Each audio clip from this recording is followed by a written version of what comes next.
Allora, questo incontro si chiama Carta Bianca perché quando mi hanno invitato al festival non avevo la più pallida idea di che cosa dire, quindi Arianna ha detto vabbè, mettiamo carta bianca. Ho detto sì, mettiamo carta bianca. Il problema è che non lo so nemmeno adesso bene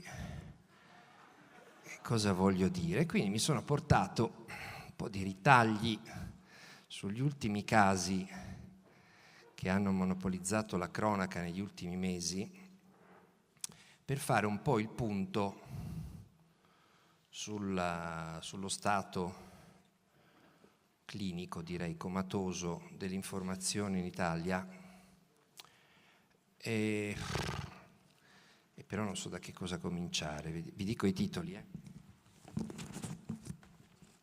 Vabbè, uno è l'ultimo, ovviamente quello.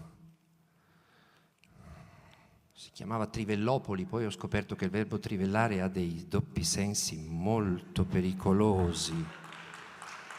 Quindi non si può più pronunciare la parola trivelle, perché ha significati sessuali, ho scoperto. Pensate un po', chi l'avrebbe mai detto? Poi c'è il caso di Quarto, che a un certo punto era diventata la capitale d'Europa, nessuno sapeva che esistesse il comune di Quarto, a parte gli abitanti.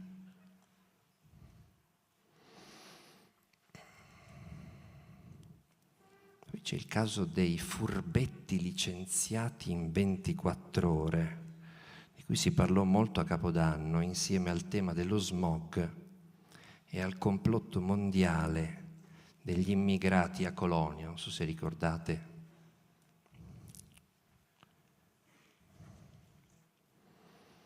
Poi ci sono un po' di dati su quanto va bene l'economia dell'Italia.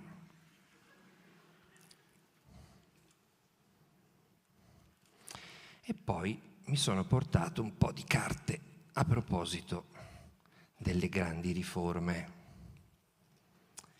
Perché sulle grandi riforme il livello dell'informazione è pari a quello sul referendum no TRIV, scusate la parola, TRIV, con rispetto parlando, chiedendo scusa alle signore, come si diceva una volta, no TRIV, cioè l'informazione è zero praticamente, sia sul referendum no TRIV, chiedendo scusa alle signore, sia sulle grandi riforme.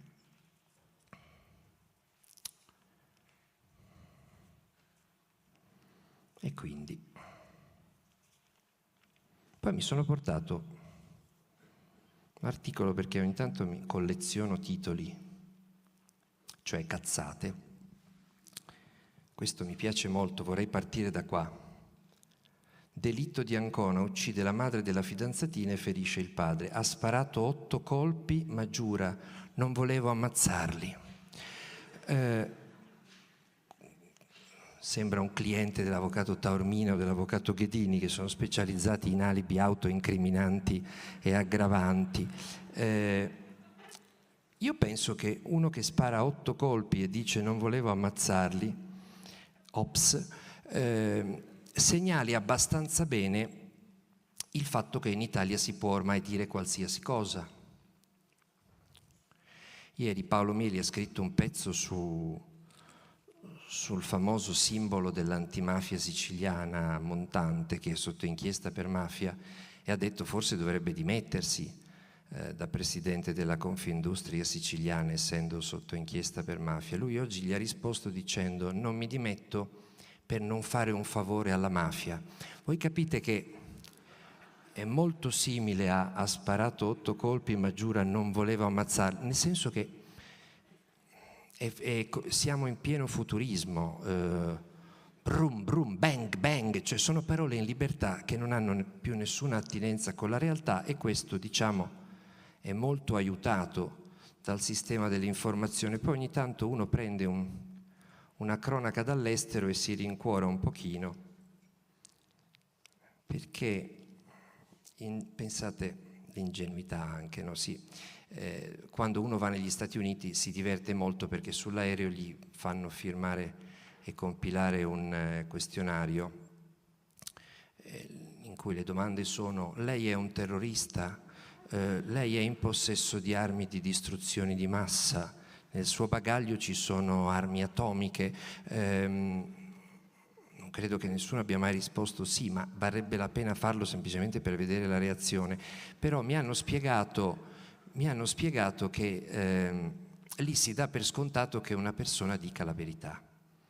Per cui nella campagna elettorale per eleggere il Presidente degli Stati Uniti si fanno dei sondaggi molto ingenui che attengono alla sincerità percepita dei candidati e è risultato recentemente che il 50% degli elettori americani giudicano Hillary Clinton insincera, che è un termine che noi non conosciamo, forse non esiste più, insincera, cioè chi è che si è mai posto il problema se un nostro candidato è sincero o non sincero.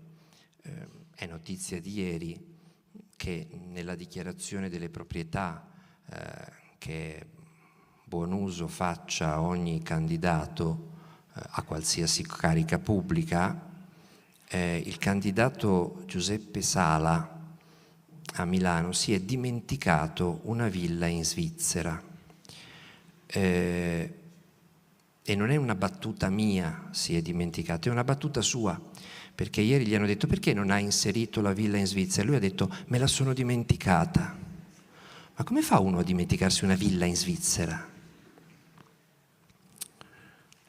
Del resto è notizia di ieri, un articolo molto interessante, anzi dell'altro ieri, di Gian Antonio Stella, in cui si racconta che Macao incassa in turismo più dell'Italia. Notoriamente Macao è un'attrazione turistica a livello mondiale, tutti a Macao, mai più senza Macao. Macao è piena di patrimoni dell'umanità proprio, e il turismo l'anno scorso è diminuito rispetto a 2 anni fa. E a qualcuno potrebbe venire in mente: ma l'effetto Expo? Vi ricordate l'effetto Expo sul turismo? Se nonostante quel poderoso effetto Expo il turismo è calato addirittura nell'anno di Expo, forse l'effetto Expo non c'era, o forse non è più venuto nessuno a vedere nient'altro e si sono concentrati tutti a vedere quel meraviglioso albero della vita. E diciamo fa venire in mente il sesso ben più che non le trivelle, perché sembrava un enorme fallo che non so quanti milioni ci è costato e che adesso credo non riusciranno mai a smaltire, perché è talmente orrendo che non si riesce nemmeno ad avvicinarci. Ecco, questa questione della sincerità è una questione che dipende direttamente dall'informazione. Se l'informazione è aggressiva, è puntuale, è incalzante,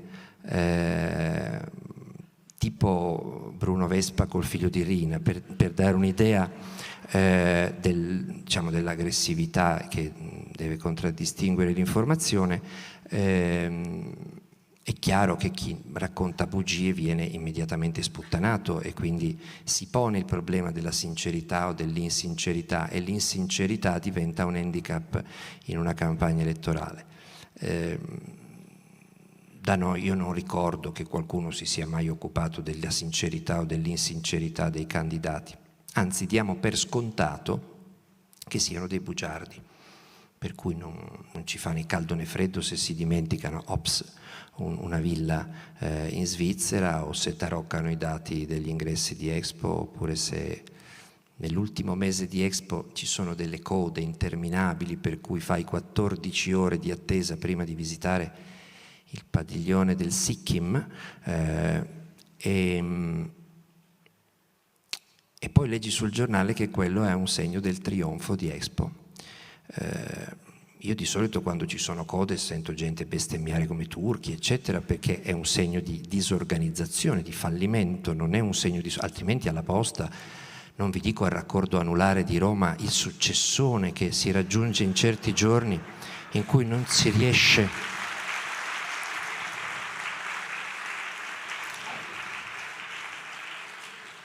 Non ho mai visto considerare una coda di 14 ore come un successo, e invece è capitato anche questo, proprio perché si dà per scontato che il potere menta, e che nessuno lo debba disturbare, perché se poi qualcuno disturba è un bel problema, si crea un pericoloso precedente. Vi chiedo scusa, ma verso le 10 e qualcosa vi chiederò un attimo di pausa, perché dovrò controllare la prima pagina del mio giornale. Se volete magari ve la leggo in diretta.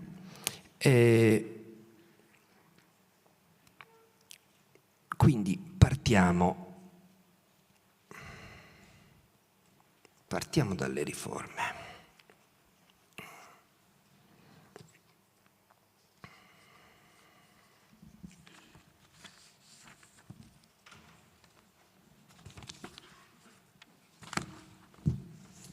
Mi sono portato il testo della riforma costituzionale, che consiste in 47 articoli su 139, quindi un terzo. Si distinguono da quelli della Costituzione del 48 per una caratteristica, che sono lunghissimi, mentre quelli della Costituzione del 48 erano molto brevi, e mentre nella Costituzione del 48 si capiva tutto, negli articoli della riforma Boschi-Verdini non si capisce un cazzo, veramente non si capisce un cazzo. L'articolo 70 attualmente è di 9 parole, quello della riforma Boschi-Verdini 363 parole. L'articolo 71 oggi consta di 44 parole, quello della riforma Boschi-Verdini 171 parole. L'articolo 72 aveva 190 parole e adesso ne avrà 379. Sembra un regolamento condominiale più che la Costituzione repubblicana. Il bello è che la parola d'ordine del governo, che è stata lanciata quando è stata lanciata la campagna per il sì al referendum che si terrà a ottobre, è semplificazione. Io lo trovo meraviglioso. Dicono: l'abbiamo fatta per semplificare, è per questo che hanno decuplicato il numero delle parole e hanno reso incomprensibile ciò che prima era chiaro e cristallino, per semplificare. Poi hanno detto, ovviamente, sapete, no, che c'era questo brutto problema che una legge, per essere approvata, doveva passare prima dalla Camera e poi dal Senato, oppure prima dal Senato e poi dalla Camera. E questo è brutto, perché si creano dei doppioni. Questo sistema ci ha salvati da un sacco di boiate che la Camera aveva approvato senza accorgersene e che poi se ne sono accorti al Senato, o viceversa. Questo, dicono, non sarà più possibile, perché adesso invece, pam, colpo secco e via. Si risparmiano anche un sacco di soldi e di tempo soprattutto, perché il problema in Italia è che le leggi sono troppo lente. Io avevo sentito dire che il problema in Italia è che le leggi sono troppe, al punto che non sappiamo quante sono le leggi. Nessuno è mai riuscito a calcolare il numero esatto delle leggi in Italia. Si sa quante sono in Germania, quante sono in Francia, quante sono in Inghilterra. Da noi non si sa quante siano, se ne è perso il conto. Qualche anno fa il ministro della semplificazione, Calderoli, si presentò una mattina che era particolarmente su di giri, con un lanciafiamme nel cortile del Ministero della Semplificazione, circondato da una montagna di scatoloni, e diede fuoco, fece un grande falò. Erano le leggi che aveva deciso di semplificare, cancellandole. Neanche lui sapeva quante erano le leggi, non si sa quante ce n'erano in quegli scatoloni, non si sa quale effetto legale abbia la semplificazione col lanciafiamme. Si scoprì poi che inavvertitamente in quelle leggi semplificate, bruciandole, era finito per sbaglio il decreto regio che registrava i risultati del plebiscito con cui veniva annesso il Lombardo-Veneto al Regno d'Italia.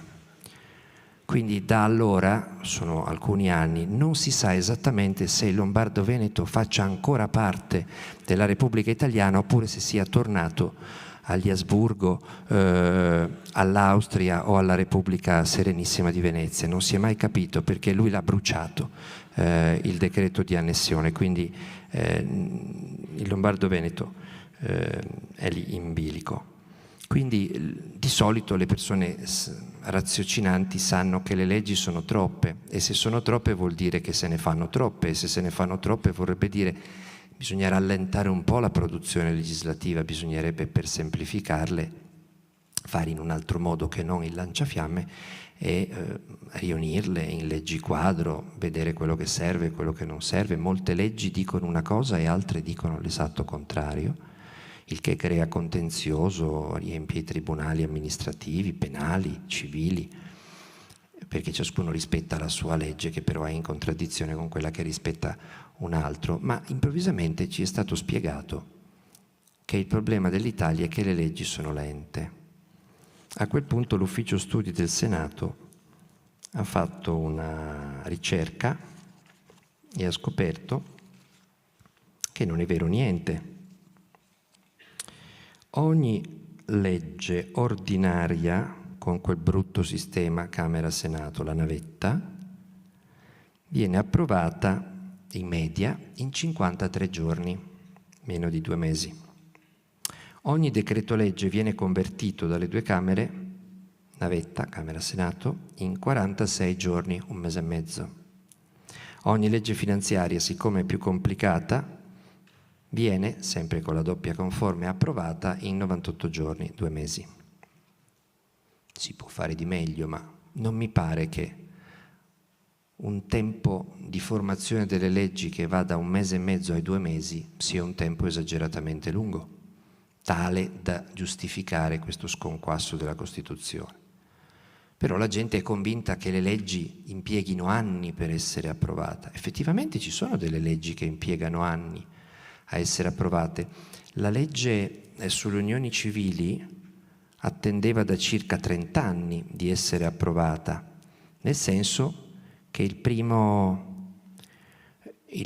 progetto di legge fu presentato circa 30 anni fa. Sarà colpa del fatto che abbiamo 2 Camere? No, è colpa del fatto che i partiti non erano d'accordo ad approvare quella legge e quindi quella legge non è passata. Se avessimo avuto una sola Camera, quella legge avrebbe impiegato esattamente gli stessi 30 anni che ha impiegato ad essere approvata. Perché? Perché è stata approvata quando i partiti hanno raggiunto un accordo, mentre prima l'accordo non ce l'avevano, non c'era una maggioranza di nessun colore che la volesse approvare. Infatti si sono alternati tutti i governi possibili e immaginabili dagli ultimi 30 anni, prima Repubblica, seconda Repubblica, pentapartito, quadripartito, tetrapartito, esapartito, Berlusconi, Prodi, Dini, D'Alema, Amato 2, Riberlusconi, Riprodi, Triberlusconi, un altro Amato, Monti, Letta e Renzi. Che c'entrano la Camera e il Senato? Niente. Sono i partiti che non si mettono d'accordo fra di loro o al loro interno, non c'entra niente il sistema Camera-Senato. Quando c'è l'accordo, Camera e Senato approvano le leggi in un batter d'occhio. Quando Berlusconi doveva farsi il lodo Alfano, in 21 giorni ha prodotto il disegno di legge da Palazzo Chigi, l'ha mandato alla Camera, che l'ha approvato, l'ha mandato al Senato, che l'ha approvato e che è arrivato al Quirinale dove c'era la penna più veloce del West, Napolitano, e l'ha firmato in men che non si dica, firmava tutto, anche la lista della spesa, qualunque cosa, anche il conto della lavandaia, vidimava, promulgava in continuazione, in 21 giorni era sulla Gazzetta Ufficiale, altro che lentezza nella navetta Camera-Senato. Quando si vuole si fanno le cose, di solito quando si vuole le cose sono delle porcate, però è la dimostrazione del fatto che non c'entra niente il fatto di avere 2 Camere con la lentezza del procedimento amministrativo e legislativo. Finora era brutto, no? Questa cosa Camera-Senato, per cui adesso si è deciso di semplificare. Infatti, se oggi per approvare le leggi c'è un solo sistema, la vota un ramo del Parlamento, poi la vota l'altro ramo del Parlamento, se è uguale è finita, se non è uguale ritorna fino a quando la approvano uguale tutte e due le volte, ok? Questo è l'unico sistema di approvazione delle leggi, di promulgazione dei decreti, di conversione dei decreti, eccetera. Adesso, per semplificare e quindi per risparmiare un sacco di tempo, hanno pensato 12 sistemi diversi di approvazione delle leggi. È la semplificazione. Si moltiplica per 12 il sistema.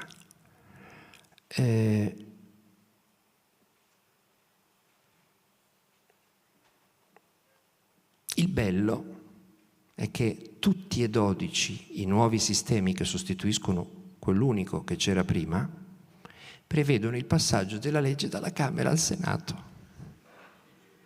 Uno dice: ma che siete matti? Ci avete detto che finiva la navetta, che il problema era la navetta. La navetta resta, solo che segue 12 percorsi diversi.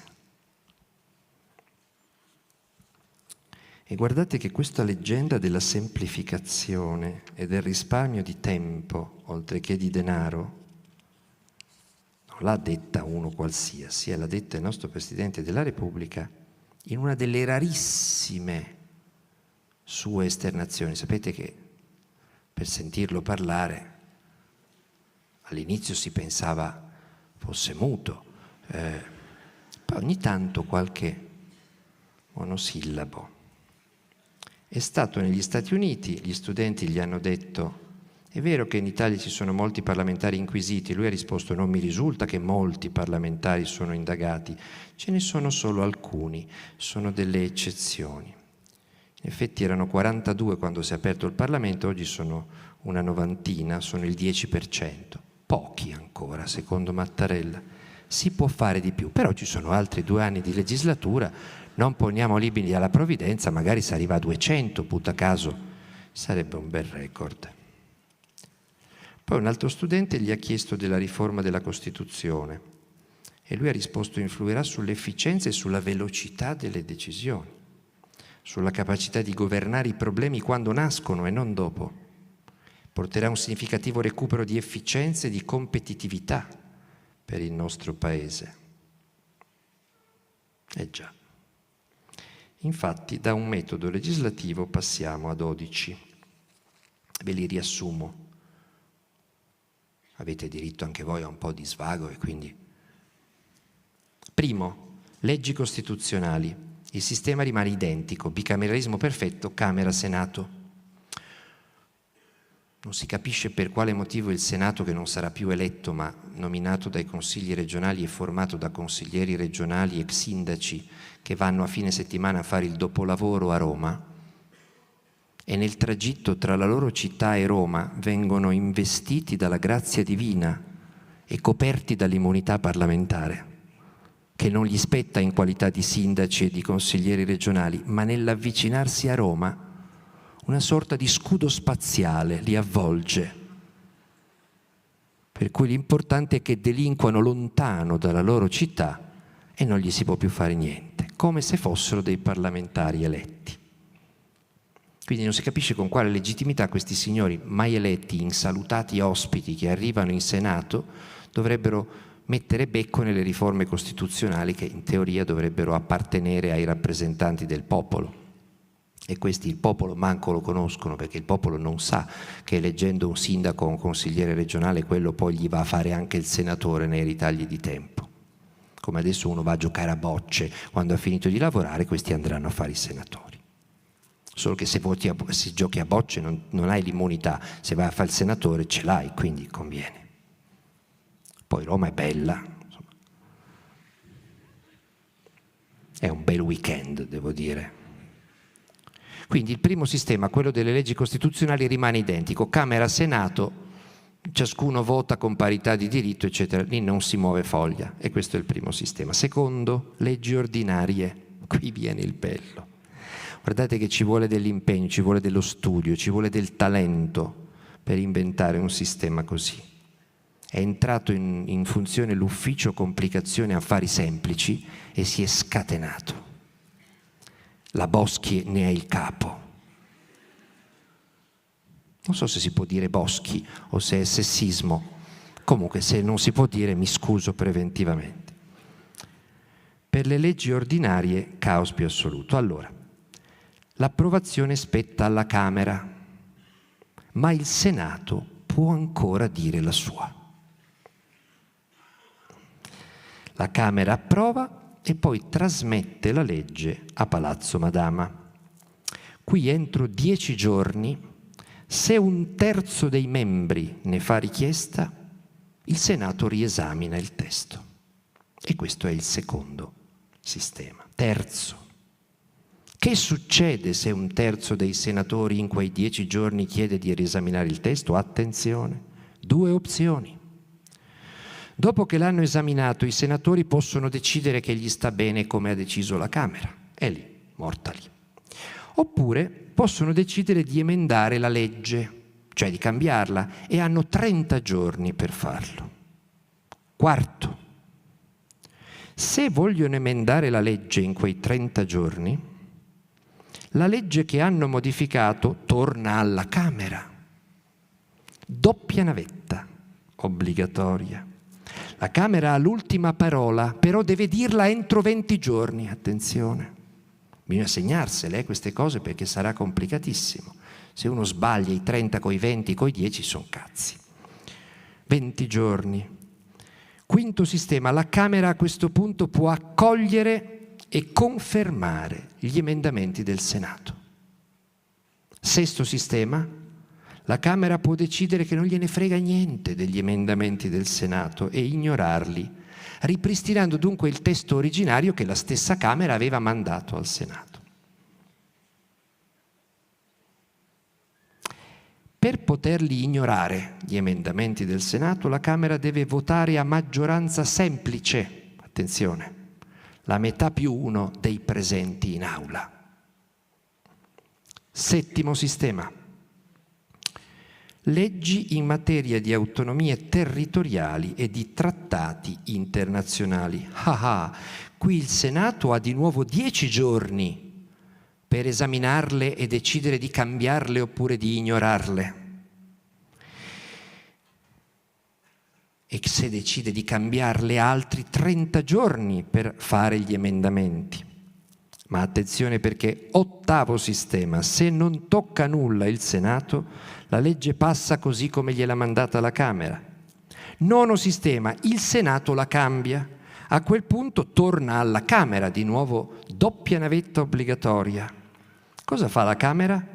Può decidere di cancellare gli emendamenti che ha fatto il Senato oppure di recepirli, ma stavolta, badate bene, non basta più la maggioranza semplice della Camera, ci vuole quella assoluta, la metà più 1 degli eletti, non dei presenti in aula.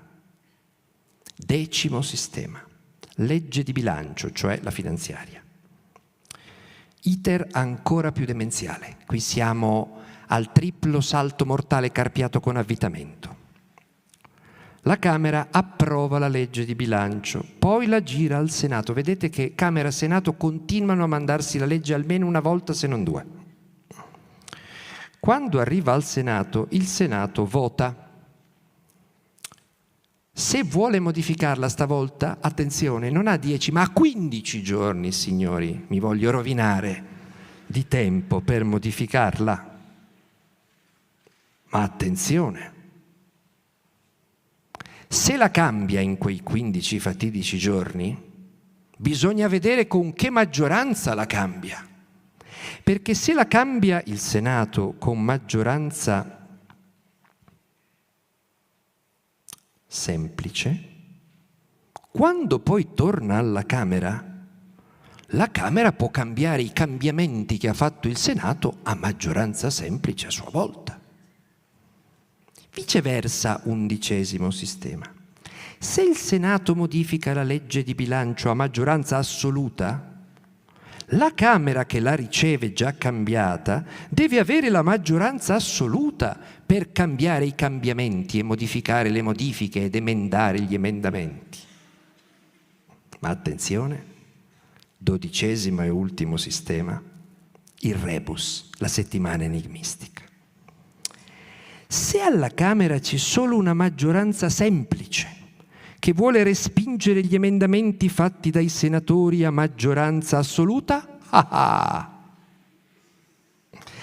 e se alla Camera c'è una maggioranza assoluta che vuole cambiare solo alcuni articoli cambiati dal Senato a maggioranza assoluta e altri no, che si fa? Mistero. Passano solo alcuni articoli della legge di bilancio e non altri? Chi vince alla fine tra il Senato che si è espresso a maggioranza assoluta e la Camera che non riesce più a trovarla? Perché sono impazziti tutti? Mistero. Di queste quisquiglie la riforma costituzionale non si occupa, si va a cazzo, diciamo, così. Questo è il recupero di efficienza, di brevità, di velocità, di rapidità per cambiare l'Italia. Parola del nostro Presidente della Repubblica. Vi volevo ancora raccontare due cose che riguardano la prosa, perché questa è la Costituzione della Repubblica Italiana. E la Costituzione della Repubblica Italiana è proprio il minimo. Dovrebbe essere scritta in italiano.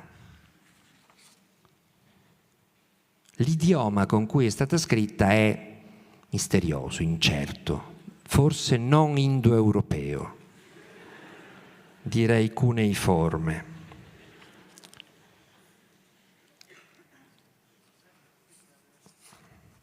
Ho qui il testo, guardate che bella copertina. Superamento del bicameralismo paritario e revisione del titolo quinto della parte seconda della Costituzione. DDL Cost AC 2613B e AB, testo a fronte, ecco l'errore drammatico commesso dai nostri riformatori, i costituenti, i ricostituenti. Mettere il testo a fronte, cioè farci vedere sinotticamente come scrivevano i padri costituenti del 48 e come scrivono quelli di oggi, per segnalare l'involuzione della specie impicchiata. No, aspetta, adesso vi faccio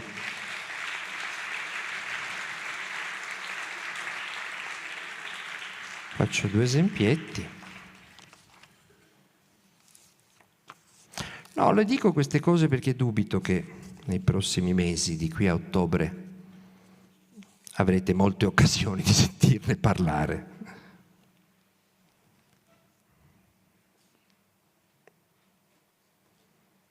Articolo 55, oggi, quello del 48, quello di quei cialtroni dei padri costituenti, no?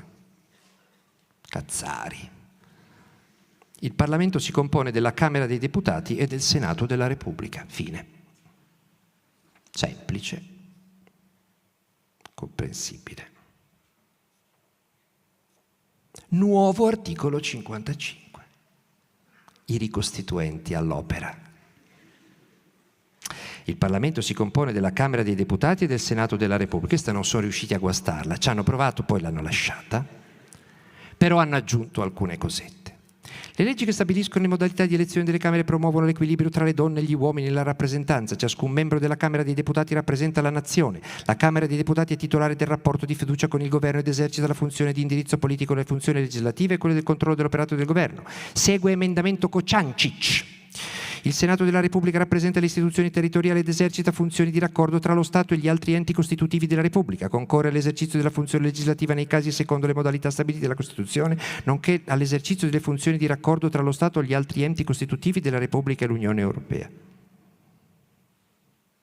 Sembra che si siano sbagliati perché c'è scritto 2 volte esercita funzioni di raccordo tra lo Stato e gli altri enti costitutivi della Repubblica e nel giro di 6 righe. L'hanno scritto 2 volte, così. Abbondiamo ad abbondanza. Casomai uno non avesse capito la prima volta, repetita iuvant. partecipa alle decisioni dirette alla formazione e all'attuazione degli atti normativi e alle politiche dell'Unione Europea, valuta le politiche pubbliche e l'attività delle pubbliche amministrazioni, verifica l'impatto sulle politiche dell'Unione Europea sui territori, concorre ad esprimere pareri sulle nomine e competenze del governo nei casi previsti dalla legge e a verificare l'attuazione delle leggi dello Stato. Fine. Ipossia, ricovero immediato in ospedale, ma questo è uno dei più brevi, dei più tacitiani, dei più cristallini.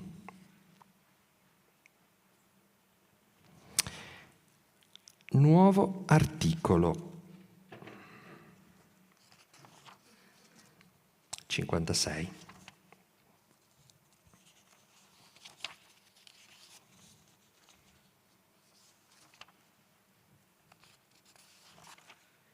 Il Senato, scusate, 57. Il Senato della Repubblica è composto da 95 senatori rappresentativi delle istituzioni territoriali, sono quelli nominati dai consigli regionali, e da 5 senatori che possono essere nominati dal Presidente della Repubblica. Possono.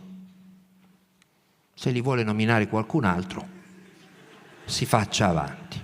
Se non si fa avanti nessuno, li nomina il Presidente della Repubblica. Costituzione molto aperta. I consigli regionali e i consigli delle province autonome di Trento e di Bolzano eleggono con un metodo, non era mai capitato alle province autonome di Trento e Bolzano di avere questa notorietà, sono citate continuamente in quasi tutti gli articoli, perché non sono regione, sono doppia provincia, quindi ogni volta bisogna citare Trento e Bolzano.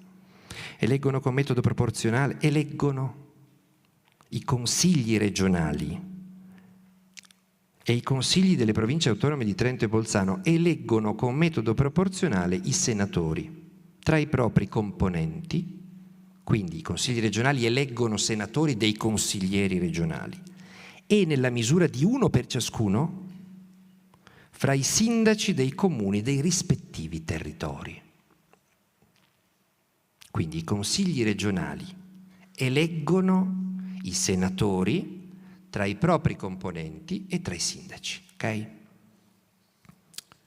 Nello stesso articolo, un po' più avanti, c'è scritto: la durata del mandato dei senatori coincide con quella degli organi delle istituzioni territoriali dai quali sono stati eletti, in conformità alle scelte espresse dagli elettori per i candidati consiglieri in occasione del rinnovo dei medesimi organi, secondo le modalità stabilite dalla legge di cui al 6° comma.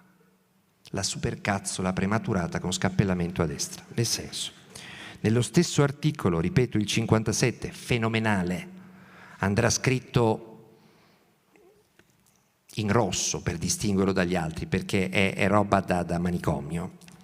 C'è scritto prima che i senatori sono eletti dai consigli regionali, tra i consiglieri regionali e tra i sindaci. Nello stesso articolo c'è scritto che sono scelti dagli elettori nel momento in cui gli elettori votano i candidati consiglieri regionali. La domanda è: ma chi cazzo li sceglie sti senatori? Li eleggono gli elettori o li scelgono i consigli regionali? Boh. È la stessa legge che si autonega, che si autosmentisce. È il veleno con l'antidoto incorporato, è una cosa inimmaginabile, salti logici memorabili. Del resto ci si sono messi a Boschi e Verdini, mica due pirla qualunque.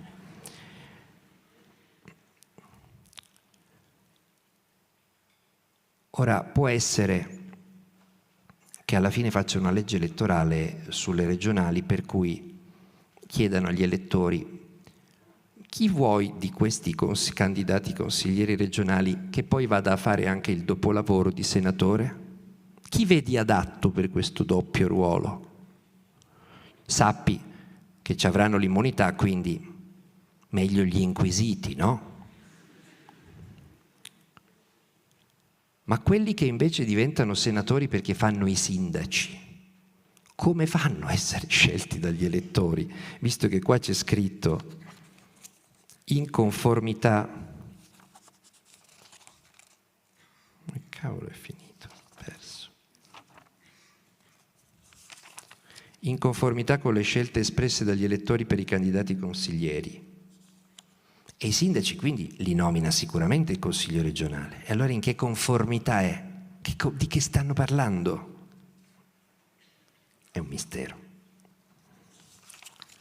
Non è una cosetta da niente non sapere nella Costituzione se il Senato lo eleggiamo ancora noi o se lo nominano loro. L'articolo 68, quello sull'immunità parlamentare, è identico, ovviamente, non l'hanno cambiato. Anche se i senatori non sono più eletti, restano immuni, come vi ho spiegato prima. Concludo con questa prosa meravigliosa che va letta tutta d'un fiato, è l'articolo 70. La funzione legislativa è esercitata collettivamente dalle due Camere per le leggi di revisione della Costituzione e le altre leggi costituzionali e soltanto per le leggi di attuazione delle disposizioni costituzionali concernenti la tutela delle minoranze linguistiche, i referendum popolari, le altre forme di consultazione di cui all'articolo 71, per le leggi che determinano l'ordinamento, la legislazione elettorale, gli organi di governo, le funzioni fondamentali dei comuni e delle città metropolitane e le disposizioni di principio sulle forme associative dei comuni, per la legge che stabilisce le norme generali, le forme e i termini della partecipazione dell'Italia alla formazione e all'attuazione della normativa e delle politiche dell'Unione Europea, per quella che determina i casi di ineleggibilità e incompatibilità con l'ufficio di senatore di cui l'articolo 65 primo comma, per le leggi di cui agli articoli 57 sesto comma, 80 secondo periodo, 114 terzo comma, 116 terzo comma, 117 quinto e nono comma, 119 sesto comma, 120 secondo comma, 122 primo comma, 132 secondo comma. Le stesse leggi, ciascuna con oggetto proprio, possono essere abrogate, modificate o derogate solo in forme espresse da leggi approvate a norma della presente comma, punto. Le altre leggi sono approvate dalla Camera dei Deputati, punto. Ogni disegno di legge approvato dalla Camera dei Deputati è immediatamente trasmesso al Senato della Repubblica, che entro 10 giorni, su richiesta di un terzo dei suoi componenti, può disporre di esaminarlo. Nei 30 giorni successivi il Senato della Repubblica può deliberare proposte di modificazione al testo sulle quali la Camera dei Deputati si pronuncia in via definitiva, qualora il Senato della Repubblica non disponga di procedere all'esame, sia inutilmente decorso il termine per deliberare, ovvero quando la Camera dei Deputati sia pronunciata in via definitiva, la legge può essere promulgata. L'esame del Senato per le leggi che danno attuazione all'articolo 117 quarto comma è disposto nel termine di 10 giorni dalla data di trasmissione. Per i medesimi disegni di legge la Camera può non conformarsi alle modificazioni proposte del Senato della Repubblica a maggioranza assoluta dei suoi componenti, solo pronunciandosi nella votazione finale a maggioranza assoluta dei propri componenti. I disegni di legge di cui l'articolo 81, quarto comma, approvati dalla Camera dei Deputati sono esaminati dal Senato della Repubblica, che può deliberare proposte di modificazione entro 15 giorni dalla data di trasmissione. I Presidenti delle Camere decidono d'intesa fra loro le eventuali questioni di competenza sollevate secondo le norme dei rispettivi regolamenti. Il Senato della Repubblica può, secondo quanto previsto dal proprio regolamento, svolgere attività conoscitive, nonché formulare osservazioni su atti o documenti all'esame della Camera dei Deputati, punto e fine. Questa è la riforma costituzionale che ci semplificherà la vita, e sono soddisfazioni. Passiamo a un altro tema, che è quello di come viene trattata la cronaca, che spesso ci riserva anche degli scandali, a seconda di chi ne sono i protagonisti. Però mi levo la camicia perché già sono sudatissimo.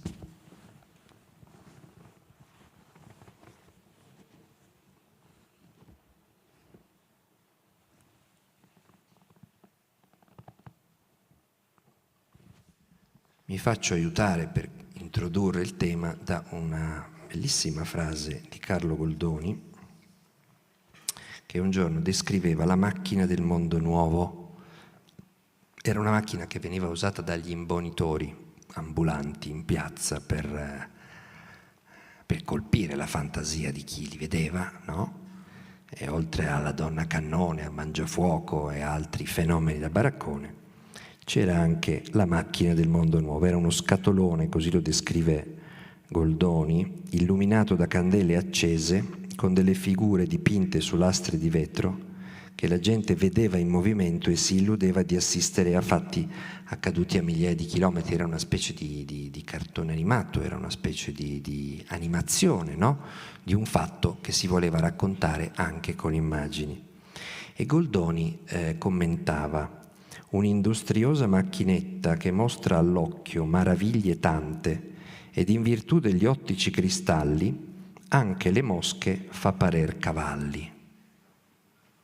Nel senso che lì, se la mosca la ingrandisce un po' sembra un cavallo, se il cavallo lo rimpicciolisce un po' sembra una mosca.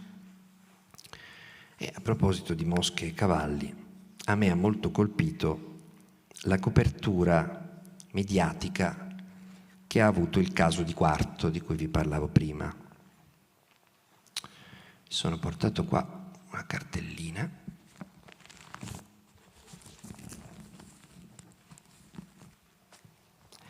E voi vedete quante aperture di prime pagine di giornali sono dedicate a Quarto. Bufera M5S, il sindaco resiste a Grillo. L'Unità 5 Stelle ha iniziato il crollo. Grillo si sgonfia. La parabola di Roberto Fico, isolato dai 5S, attaccato dagli altri, sempre l'Unità. Ancora l'Unità, fallimento 5 Stelle. Messaggero, Capozzo lascia, ha vinto la camorra. Ancora l'Unità, dalla mafia all'antimafia. Libero.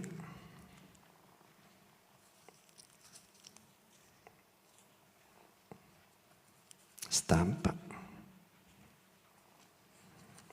Repubblica.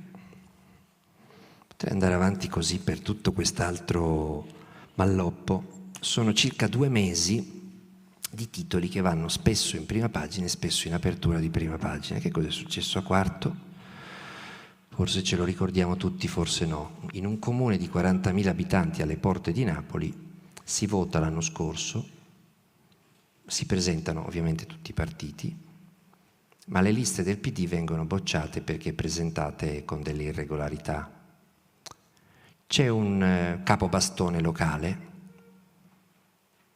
non stiamo parlando di Raffaele Cutolo o di Schiavone Sandokan, stiamo parlando di un capobastone famoso per il racket dei funerali, il quale ha un certo numero di voti e decide di portarli al PD, dopo aver sostenuto per anni il centrodestra che adesso è estinto. Dato che le liste del PD vengono annullate, prevedendo che vinceranno i 5 Stelle per abbandono praticamente di tutti gli altri, decide di far confluire i suoi voti ai 5 Stelle per poi riuscire o cercare di chiedere qualcosa in cambio dopo le elezioni. Nel frattempo, mentre fa campagna per i 5 Stelle, fa avvicinare da un suo amico del PD, che non ha potuto ricandidarsi perché non sono andate a buon fine le liste, di avvicinare uno dei 5 Stelle che lui conosce, che si chiama, mi ricordo più, De Robbio, e che infatti diventa il candidato prediletto dal capobastone e si becca 955 preferenze e risulta il più votato nel nuovo consiglio comunale.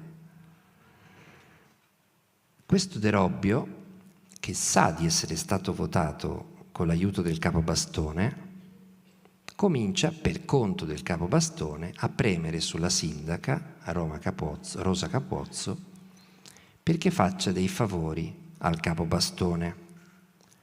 Favori che consistono nell'affidare a una ditta amica del capobastone il campo sportivo locale e nel fare alcune nomine a lui gradite.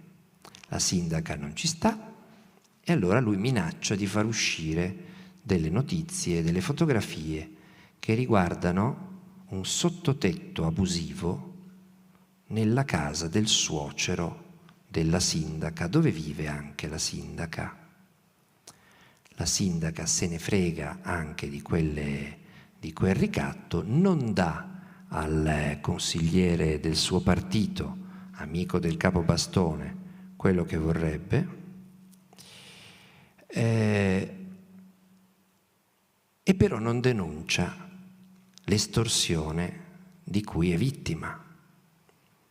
E questa estorsione però la scoprono i magistrati che interrogano Rosa Capozzo, indagano il consigliere De Robbio per estorsione, per tentata estorsione. De Robbio, che è in lite con la Capozzo è già stato espulso all'uscita dei primi sospetti su di lui, prima ancora che venga indagato, è stato espulso subito dai 5 Stelle, poi viene interrogata Rosa Capozzo, lei dice io non mi sentivo estorta, quindi non ho denunciato il ricatto, io non mi sentivo ricattata, semplicemente c'era questo grosso scontro con questo De Robbio. A quel punto il fatto che non abbia denunciato o abbia sottovalutato, essendo poi un'avvocatessa, quindi è una che ha tutti gli strumenti per capire queste cose, il ricatto, viene anche lei espulsa con qualche giorno di ritardo dal Movimento 5 Stelle, soprattutto dopo che a chiedere le dimissioni della Capozzo sono intervenuti non soltanto il mio giornale, ma soprattutto Roberto Saviano. A quel punto la Capozzo non se ne vuole andare, viene espulsa dal Movimento 5 Stelle, e resiste, poi dice che se ne andrà, poi ricambia idea e rimane, e oggi capeggia una giunta formata da tutti gli ex 5 Stelle che sono stati tutti espulsi per averla sostenuta e da Forza Italia. La giunta di Rosa Capozzo è viva e lotta insieme a noi a Quarto oggi mentre vi sto parlando, ma nessuno più parla del caso di Quarto. Perché? Perché le persone che la governano sono le stesse, ma non sono più 5 Stelle. Adesso sono ex 5 Stelle e Forza Italia, e quindi chi se ne frega. C'era chi voleva lo scioglimento per mafia, c'era chi voleva mandare i parà, chi voleva mandare i caschi blu, chi voleva mandare l'esercito a finanza, l'esercito della salvezza, le suffragette, qualunque cosa. Improvvisamente scompare Quarto dall'orizzonte. È servita per 2 mesi per far dire, non so se ve lo ricordate, ma Renzi un giorno andò in televisione e disse adesso i 5 Stelle la smetteranno di dire che sono meglio degli altri, sono come gli altri. E sono belle soddisfazioni, cioè non gli è neanche venuto in mente di dire noi siamo meglio di loro, anche perché gliene arrestano uno ogni 5 minuti, però è riuscito a dire loro sono come noi, perché a Quarto avevano avuto un consigliere comunale che aveva preso 955 voti, di cui la gran parte da un capobastone che si occupa del racket dei funerali, delle pompe funebri, e che è naturalmente a piede libero, non è che sia stato arrestato o condannato. Per cui chiamarlo boss, ci si becca una querela e bisogna pure pagargli i danni. Era un caso ininfluente? Assolutamente no, era un caso grave, era un caso in cui si dimostrava che la selezione della classe dirigente dei 5 Stelle era stata molto deficitaria. Avevano scelto un consigliere che non andava bene e avevano scelto una sindaca evidentemente non all'altezza della situazione, e come si è comportata lo dimostra. Hanno sottovalutato il caso, c'erano stati degli allarmi, non se ne sono occupati, l'hanno lasciato incancrenire. Quindi era un caso da raccontare, era giustissimo raccontarlo. Non era il caso più importante dei mesi di gennaio e di febbraio, durante i quali è successo di tutto, ma pochi ne hanno avuto contezza, perché appunto i riflettori erano puntati solo, sempre ed esclusivamente su Quarto. La mosca che diventa cavallo, per evitare che si vedano altri cavalli. E non sto qui a raccontarveli, insomma, ci sono scandali quotidiani che coinvolgono i partiti e che naturalmente vengono trattati con una copertura mediatica che non è nemmeno l'infinitesima parte di quella che ha avuto Quarto. Fermo restando che poi Quarto, quando questi sono stati cacciati dai 5 Stelle, non interessavano più, per cui il fatto che stanno continuando a governare le stesse persone con l'appoggio di Forza Italia non interessa più né il centrodestra né il centrosinistra. E questo era un caso. Un altro caso è quello dei dati dell'Istat.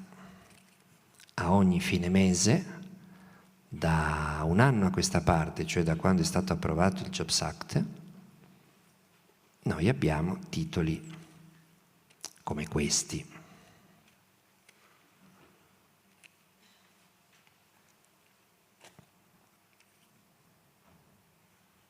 Lavoro a marzo 92.000 posti in più. Boom dei nuovi contratti, 92.000 posti in più. Più assunzioni e posti fissi, a marzo 92.000 nuovi contratti. L'Italia riaccende i motori, PIL più 3%. Amelfi, Lasse, Renzi, Marchionne e arrivano altre 1.000 assunzioni. Occupazione ad aprile 210.000 contratti in più, signori. Salgono i contratti stabili, ad aprile 48.000 in più.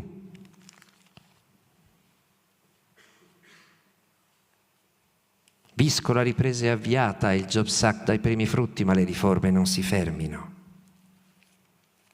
La spinta di Visco, la ripresa c'è, ora le imprese facciano di più. Lavoro ad aprile 48.000 posti fissi in più.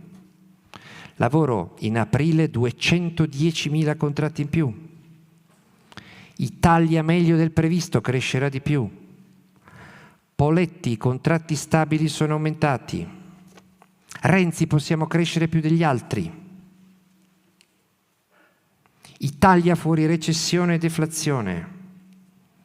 Posto fisso, boom di contratti, 91.000 in più. Aumentano i posti di lavoro. Cresce l'occupazione anche per i giovani.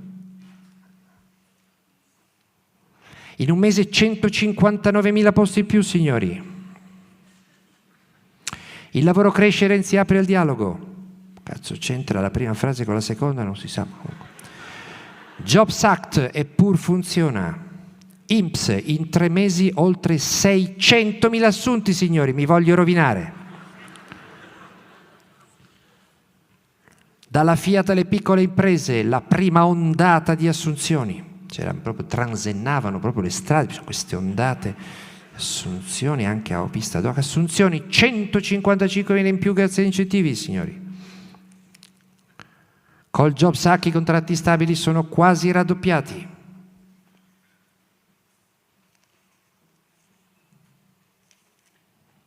Acciaio, edilizia e moda, riparte l'export italiano, 3 miliardi in più. Petrolio e auto, 3 miliardi in più. Boom, possibile boom.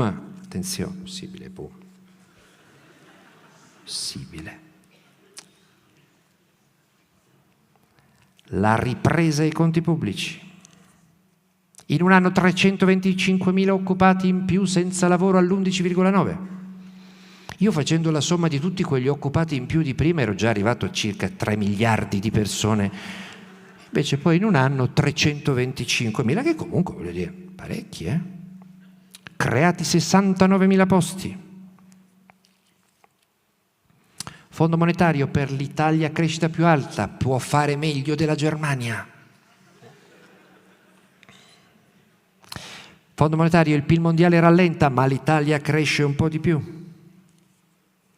La disoccupazione ai minimi dal 2013, cala anche fra i giovani.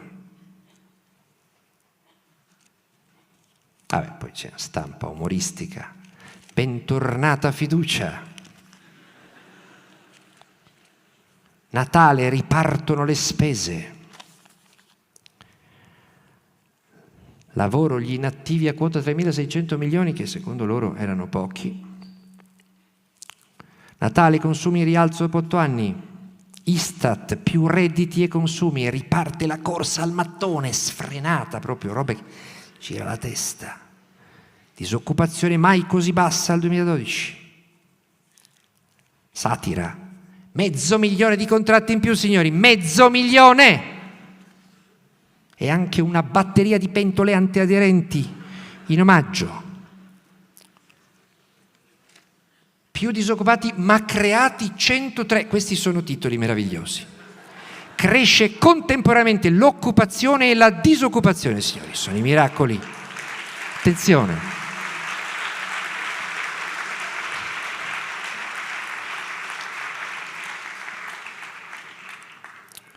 Studio Banca Italia, il lavoro riparte per il Jobs Act. Sti ve li leggo tutti, sono meravigliosi. Attenzione, credevate che l'unità esagerasse con quel 500.000? 764.000 posti in più, signori, eccoli qua. Anzi, 510.000.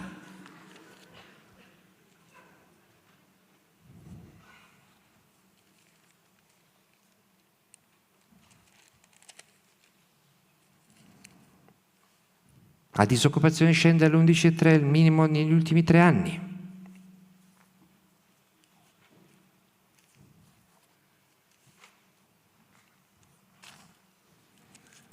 Meno licenziati di un anno fa, malgrado la fine dell'articolo 18. Meno licenziamenti, più posti fissi. Torna la crescita dopo 3 anni. Renzi e Mattarella scuotono l'Europa, non se n'è più riavuta l'Europa da quando sono arrivati, ora la crescita. Cazzo!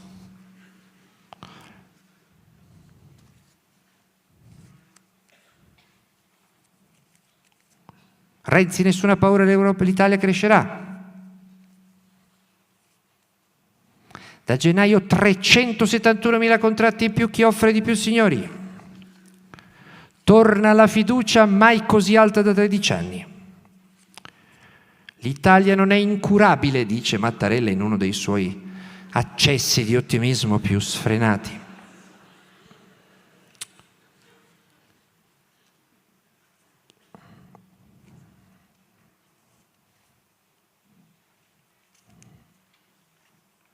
Poi purtroppo finiscono gli incentivi. E si capisce di che cosa stavamo parlando. Stavamo parlando del fatto che il governo ha messo 12 miliardi di euro per pagare all'impresa i costi delle assunzioni, per cui l'impresa assume, tanto paga il governo, cioè paga Pantalone, ben sapendo che può licenziare quando le pare. Perché? Perché il posto fisso non è più fisso. Da quando col Jobs Act è stato abolito l'articolo 18, si può licenziare con qualsiasi pretesto e non si va più davanti al giudice. Quando vi dicono contratti precari e contratti fissi, non c'è più la stessa differenza che c'era prima, perché sono diventati precari anche quelli fissi. Solo che quelli fissi te li paga lo Stato, allora ci sono trasformazioni dal precario al fisso che però non è fisso. Per cui adesso che non ci sono più gli incentivi o decrescono, cominceremo ad avere i licenziamenti di tutti quelli che sono stati assunti semplicemente per arraffare gli incentivi. I veri nuovi posti fissi in un anno di Jobs Act sono 110.000, che sono meno di quelli nuovi posti fissi che c'erano stati l'anno prima senza il Jobs Act. Il resto sono trasformazioni, come vi ho detto, di gente che aveva già il contratto precario e che ne avrà uno altrettanto precario che però adesso chiamano fisso, e sono gli effetti a rimbalzo della vecchia legge Fornero del 2012 che manda la gente in pensione più tardi.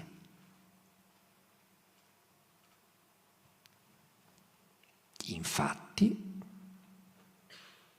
i posti che crescono riguardano gli ultra cinquantenni, mentre diminuiscono quelli dei giovani. Certo, se chi andava prima in pensione a 63 anni adesso ci va a 68, per dire, è ovvio che ci sarà una quota paritaria di giovani che non entreranno più nel mondo del lavoro, visto che chi se ne doveva andare 5 anni prima adesso se ne andrà 5 anni dopo, ok?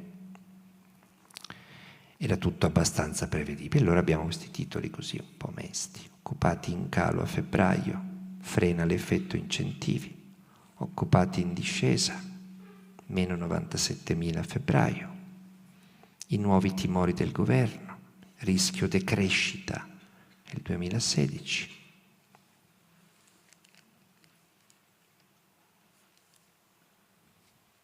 La paura terroristica, poi c'è Padoan, meraviglioso, dopo gli attentati del Belgio, di Parigi anzi, scusate, dice la paura del terrorismo può pesare sulla crescita, ecco, è colpa degli attentati di Parigi, se il Jobs Act non funziona come loro avevano, guardate che hanno una bella faccia, non vi dico da cosa, da trivelle, l'Italia cresce meno del previsto.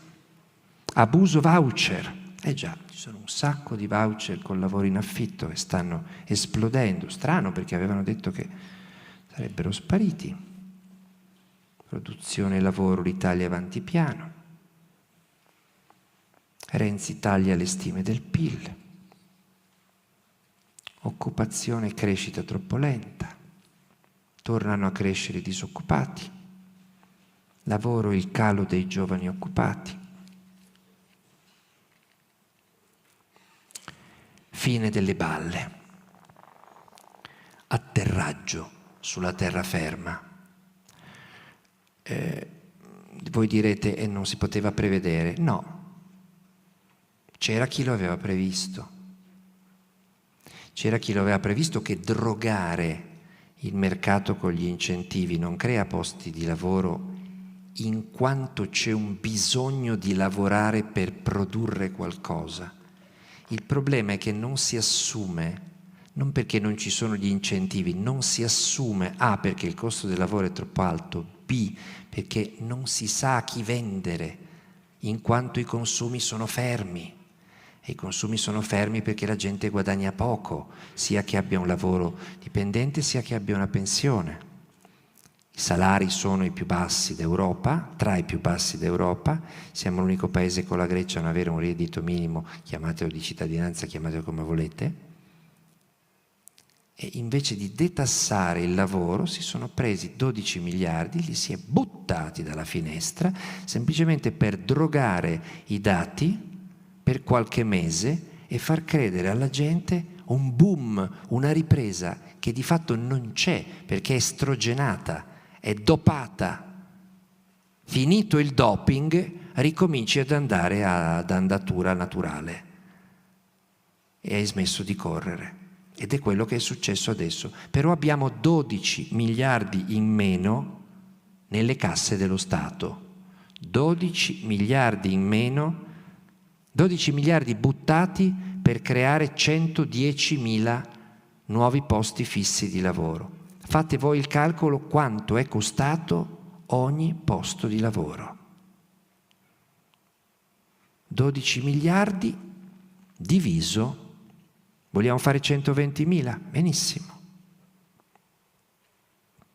Quanto è costato un posto di lavoro? 12 miliardi, 120.000. Togli 3 zeri, vengono 12 milioni, 120. Togli ancora uno zero, viene 1.012.000. Voi capite che ogni posto di lavoro è costato 100.000 euro. Tanto valeva prenderli e darglieli, invece di darli agli imprenditori, e poi se li sono messi in tasca. Ma vi rendete conto? Vi rendete conto in che mani siamo e come è facile manipolare l'informazione?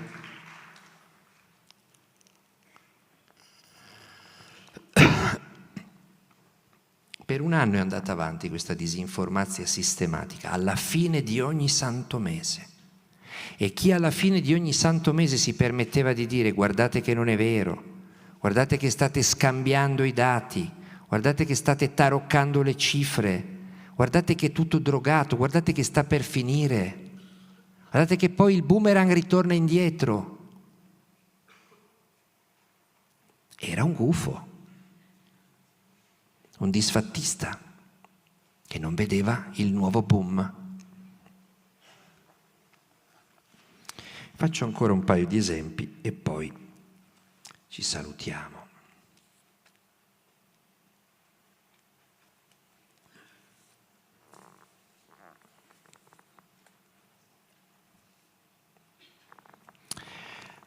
Capodanno noi eravamo bombardati da 3 notizie. La prima notizia è che finalmente il governo con la legge Madia avrebbe licenziato i fannulloni, i furbetti del cartellino, come venivano chiamati, entro e non oltre 48 ore. Quanto è andato avanti quel battage? Mi ricordo ogni volta si accendeva c'erano i furbetti del cartellino. E c'era il povero Brunetta che sbraitava inascoltato, dice: ma veramente l'ho già scritta io quella norma? Ma non dice che li puoi licenziare in 48 ore, perché nessuno può essere licenziato in 48 ore. Prima devi dimostrare che è un furbetto del cartellino o che è un assenteista, gli devi dare il modo di difendersi. Quindi è impossibile licenziare uno in 48 ore, non si può togliere il posto di lavoro uno in 48 ore. Prima devi dimostrare che è un assenteista. Niente, Madia assicurava. Madia è un ministro, non è l'unica, che non sa letteralmente che cosa fa lei stessa. Non conosce le leggi che lei scrive. Inizialmente si era detto che la legge era già in vigore, in realtà non era stata neanche presentata, era una slide. Molto spesso capita che si scambino le slide per leggi, perché c'è una prassi abbastanza tipica di questo governo, devo dire. Fanno i consigli dei ministri che durano 3 minuti e mezzo al massimo. Parla solo uno, indovinate chi? Meno male, Con l'ambientino che c'è nel governo, non so se avete letto le intercettazioni della Guidi, c'è quello che lo mette in culo, quell'altro è una faccia di merda, quello si fa solo i cazzi suoi, quello sta facendo un dossier per ricattare quell'altro, stanno tutti al governo, Quello l'ha messo lì la lobby, quello l'ha messo lì il quartierino, quello l'ha messo il clan, e mica perché è bravo, Questo viene fuori dalle intercettazioni della Guidi, è un ambientino meraviglioso, sembra Chicago anni 30, però cioè, se uno legge le intercettazioni di Mafia Capitale e le intercettazioni dello scandalo dei petroli, quando parlano Carminati, Buzzi, eccetera, c'è una certa nobiltà d'animo rispetto a quando parlano i ministri e i sottosegretari gli uni degli altri.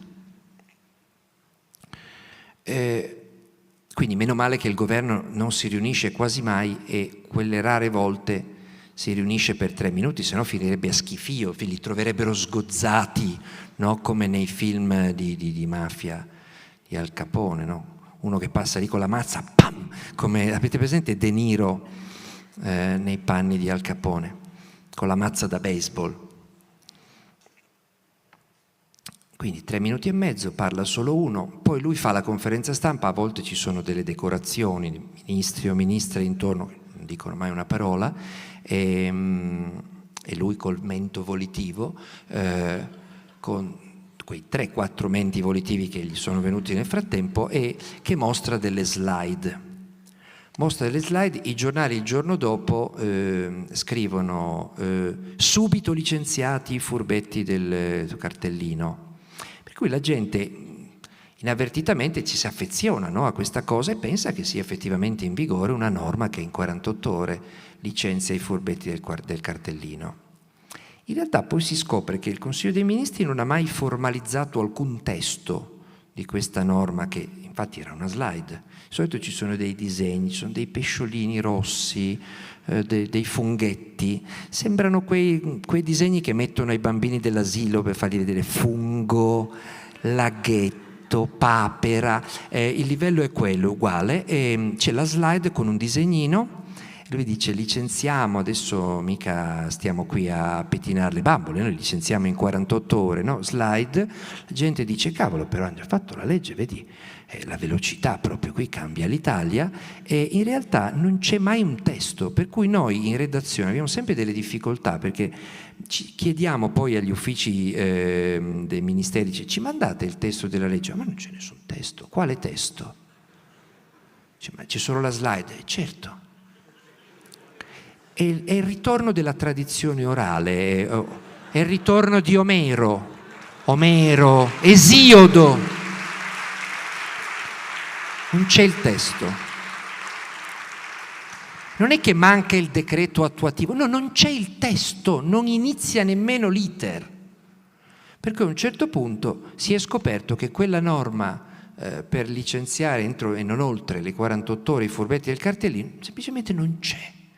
E se ci fosse sarebbe incostituzionale, perché non si può togliere il lavoro a uno senza avergli dato la possibilità di difendersi, ci mancherebbe altro. Da 48 ore a 10 anni o 12 anni, quanto dura la giustizia, insomma ci sarà una via di mezzo. 48 ore è impossibile. Comunque nessuno si preoccupi, non esiste la legge, c'è la slide. In base alle slide nessuno ha mai licenziato nessuno. L'altro tema che era molto in voga nei giorni di Capodanno era lo smog. Vi ricordate? C'era questo problema inedito per le grandi metropoli italiane. Se non piove aumenta lo smog. Una cosa viene scoperta ciclicamente ogni volta che non piove. E dato che i nostri amministratori pubblici sono molto fantasiosi, quando non piove e sale lo smog, cosa fanno? Chiudono il traffico la domenica, cioè l'unico giorno in cui non c'è nessuno in macchina, loro vietano le macchine. Infatti lo smog non scende, allora fanno le targhe alterne. Fanno le targhe alterne, ma di solito la gente ha due macchine, una pari e una dispari, e quindi il traffico non scende. A Roma, io non so nelle altre città perché lavoro durante la settimana a Roma, quando ci sono le targhe alterne non si nota letteralmente la mancanza nemmeno di una macchina, perché non lo sanno che ci sono le targhe alterne, soprattutto da quando c'è il supercommissario Tronca. Il supercommissario Tronca è quello che, non essendo stato eletto da nessuno, è andato a sostituire il sindaco Marino, che oltre ad alcune cene non giustificate aveva il grave torto di essere stato eletto dai cittadini, ma di non piacere al Presidente del Consiglio, che non è stato a sua volta eletto, e quindi quelli che sono stati eletti gli stanno sul cazzo. Lui preferisce che a governare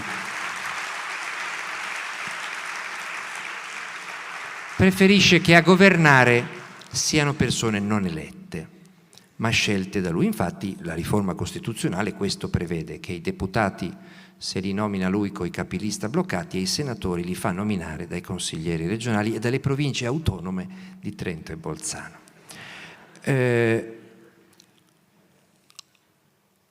Il supercommissario Tronca dunque si insedia intorno, mi pare, a novembre. Non so se vi ricordate il giorno in cui ha annunciato che era stato scelto, l'entusiasmo, proprio il trasporto, sprizzava gioia da tutti i pori, e faceva il prefetto a Milano, l'aveva messo lì Maroni, non era mai stato a Roma, e quindi giustamente hanno scelto lui, che essendo campano e avendo lavorato a Milano era perfetto per Roma. E lui disse: sono stato scelto, quasi piangeva praticamente. E Renzi nel frattempo diceva: adesso vedete che Roma la sistemiamo in 448 perché arriva un Dream Team. Il Dream Team di Tronca ha tenuto banco per 2 mesi, non le ho portate ma ho una cartellina intitolata Dream Team, era troppo pesante, non riuscivo a farla stare in valigia. Per 2 mesi è stato annunciato un Dream Team di cui avrebbero fatto parte i cervelli più sviluppati dell'intero orbe terracqueo. Dopodiché è arrivato Tronca con 2 o 3 viceprefetti da Milano, fine. Dream Team non c'è stato, a un certo punto non pioveva e sono arrivati anche gli storni. Gli storni sono un'emergenza atroce, imprevedibile. Migrano sempre negli stessi giorni sulle stesse rotte dalla notte dei tempi e cagano. Purtroppo, passando, cagano. Siccome sul lungotevere ci sono molti alberi, cagano preferibilmente sul lungotevere. Se non piove è un casino, se piove è una catastrofe di dimensioni inumane. Cosa fare contro gli storni? Ci sono dei sistemi a ultrasuoni e altri sistemi molto usati che però non vengono usati perché Roma non ha più nemmeno gli occhi per piangere, si sono mangiati tutto, non c'è più niente, non c'è più nulla. Le ultime tangenti le hanno fatte sull'appalto per riempire le buche, sono appalti da 1.000 euro, le tangenti sono 5 euro, 10 euro. Anche il mercato della tangente si sta riducendo ai minimi termini, ci sono dei pezzenti ormai che si scambiano dei tangenti, non c'è più niente. Deve restare intatto il principio che ogni appalto deve avere una tangente, quindi fosse anche 5 euro però li vai a prendere, no? Che magari spendi 15 euro di taxi per andare a prendere 5 euro di tangente, ma perché se no si crea un precedente, se casomai capitasse un appalto senza una tangente poi è finita, no? Salta il sistema, implode ovviamente, quindi per mantenere fermo il principio si va a prendere anche la tangente di 5 euro. Anche se non la chiedi te la danno proprio perché dicono pare brutto, no? Poi si fanno le cose regolarmente, chissà dove andiamo a finire. Ma questa è Roma, quindi il Dream Team è stato travolto dall'emergenza storni. C'erano gente che andava in bicicletta, in macchina, in motorino, si schiantavano, desideravano le buche addirittura, perché il patinoire della merda degli storni non lo auguro al vostro peggiore nemico. Si perde completamente il controllo, peggio che su una pista di pattinaggio. E il supercommissario Supertronca non sapeva con quell'aria così smarrita come fare. Bene, perché vi ho parlato del supercommissario Tronca? Perché quando è arrivata l'emergenza smog ha fatto le targhe alterne. Il primo giorno ha deciso le targhe alterne, ma si è dimenticato di dirlo ai giornali il giorno prima, ai telegiornali, per cui ci sono state delle giornate di targhe alterne in cui che ci fossero le targhe alterne lo sapeva solo Tronca, perché non l'aveva detto a nessuno e quindi ognuno usciva con la sua targa. Del resto non c'era nessuno che controllava, quindi nessuno ha rischiato multe, per carità. Poi di solito quando ci sono le targhe alterne bisognerebbe assicurare il trasporto pubblico. A Roma non esiste il trasporto pubblico, ci sono varie linee di metropolitana, ogni tanto non funziona la prima, ogni tanto non funziona la seconda. Quando funzionano si staccano gli sportelli si creano quei risucchi tipo l'aereo di Fantozzi, per cui si è deciso di lasciar perdere. E poi ce n'è una in fase di costruzione da 25 anni, la metro C. Ogni tanto qualcuno mette dei cartelli, dice ma la state costruendo o la state cercando? No? Perché gli scavi non finiscono mai. Quindi le targhe alterne senza i mezzi pubblici, meno male che non le sa nessuno e continuano tutti a girare in macchina, altrimenti ovviamente nessuno andrebbe da nessuna parte e hai voglia a licenziare in 48 ore i furbetti del cartellino che non vanno a lavorare al Ministero. Se gli dai pure l'alibi che non sanno come arrivarci al Ministero, siamo fottuti. In quei giorni il governo promise tavoli summit, vertici, supervertici, misure straordinarie, piani Marshall anti-smog, miliardi pronti subito. Sapete questi titoli, no? Come quelli che vi ho letto, no? Sono ginnici, atletici, subito, immediato, fatto. È tutto un agitarsi, no? Un moto perpetuo.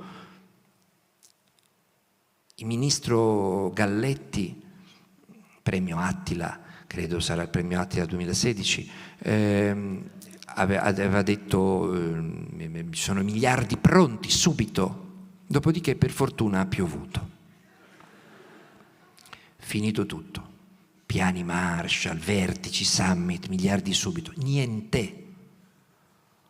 Alla prossima siccità ricominceranno a smerdare gli storni, se non sono ancora andati a cagare da un'altra parte, e le città impazziranno di nuovo di smog col solito tran tran delle targhe alterne, eccetera, che durano dal 1983. È l'unica idea geniale che viene ai nostri amministratori quando non piove, le targhe alterne. Per il resto, zero assoluto. Quindi, la legge sui furbetti del cartellino non esisteva, i piani mirabolanti antismog non esistevano. Ma attenzione, non so se l'ho portata perché... Vi ricordate che cosa è successo a Colonia a Capodanno? Colonia a Capodanno, in concomitanza con l'arrivo di migliaia di profughi dalla Turchia, ci fu un tragico evento proprio la notte di Capodanno, quando molte donne a Colonia furono molestate sessualmente e anche in altre città tedesche, alcune aggredite, altre molestate verbalmente, altre anche con gesti, alcune insultate, altre rapinate, vicino alla stazione, durante un assembramento proprio nella piazza davanti alla stazione. Notizia assolutamente grave, notizia assolutamente da dare, notizia assolutamente da capire. Saranno stati veramente i profughi che fuggono dalla guerra in Siria, ai quali, avendo diritto di asilo, la Merkel ha dato asilo ad architettare questa cosa, o saranno stati altri? E a un certo punto si legge: donne molestate, c'era un piano. Germania sotto shock, abusi di massa in altre città tedesche, ma anche in Svizzera e in Austria.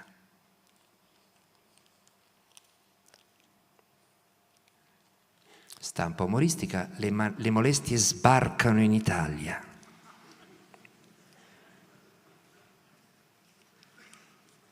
La polizia crucca manganella in stupro. Gli aggressori di Colonia guidati da una mente.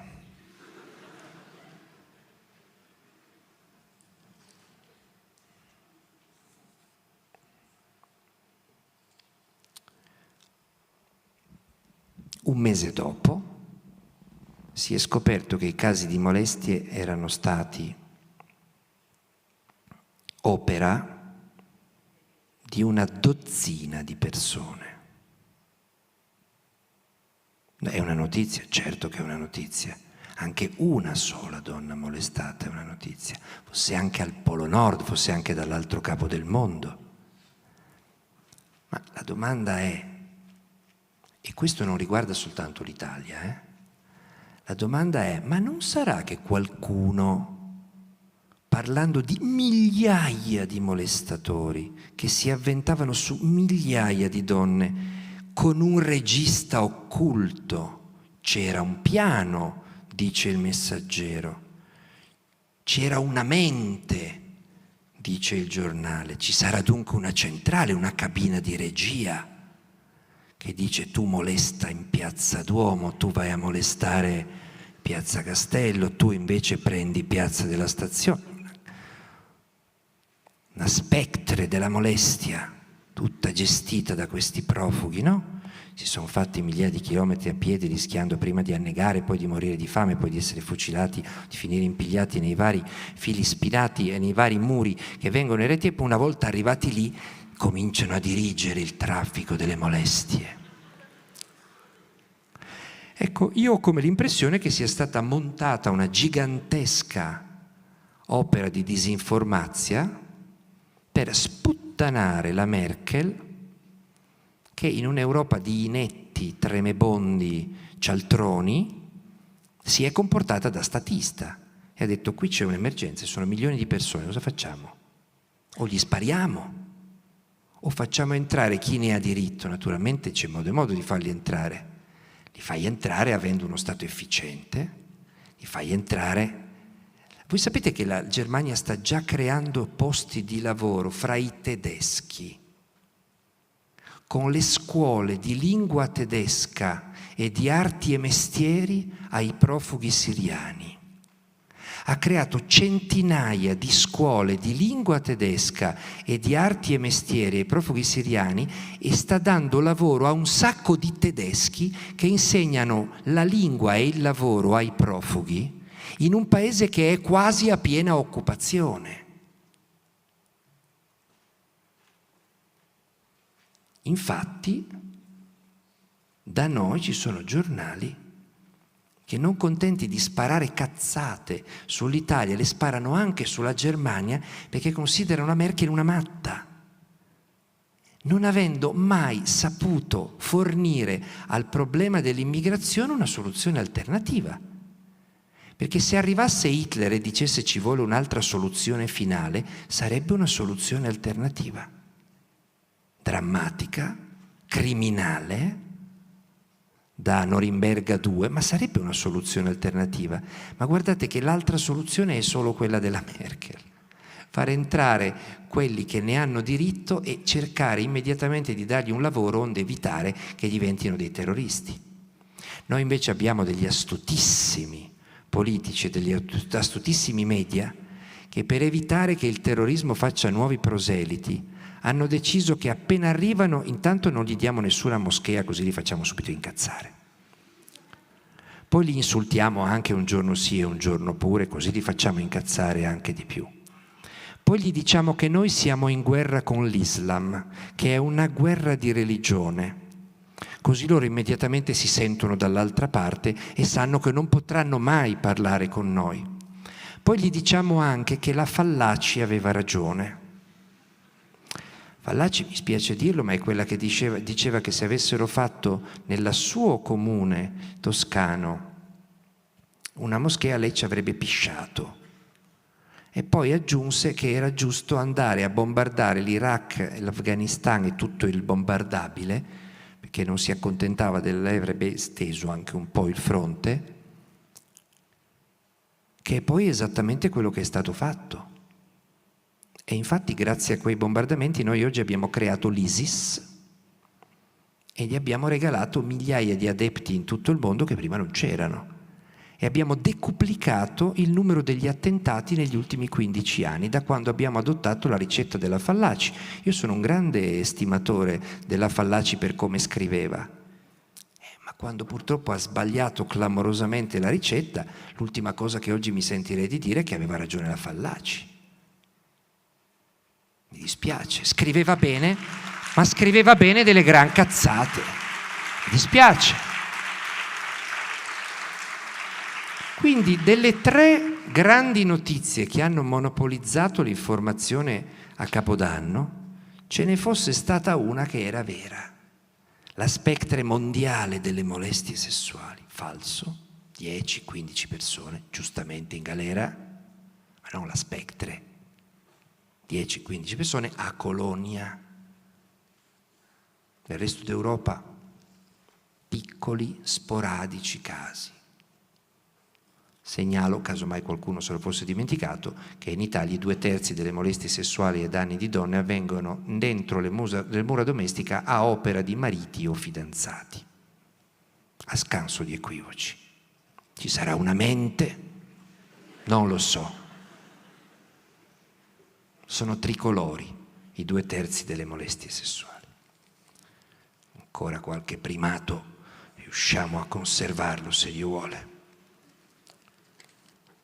Ecco, io penso che, per concludere, in un periodo in cui...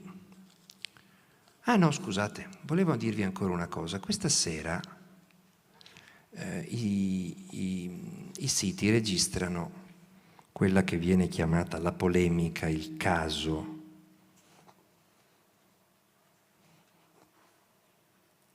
che in realtà non è affatto una polemica. Milena Gabanelli ha in programma per domenica una puntata di Report. Scusate, devo andare.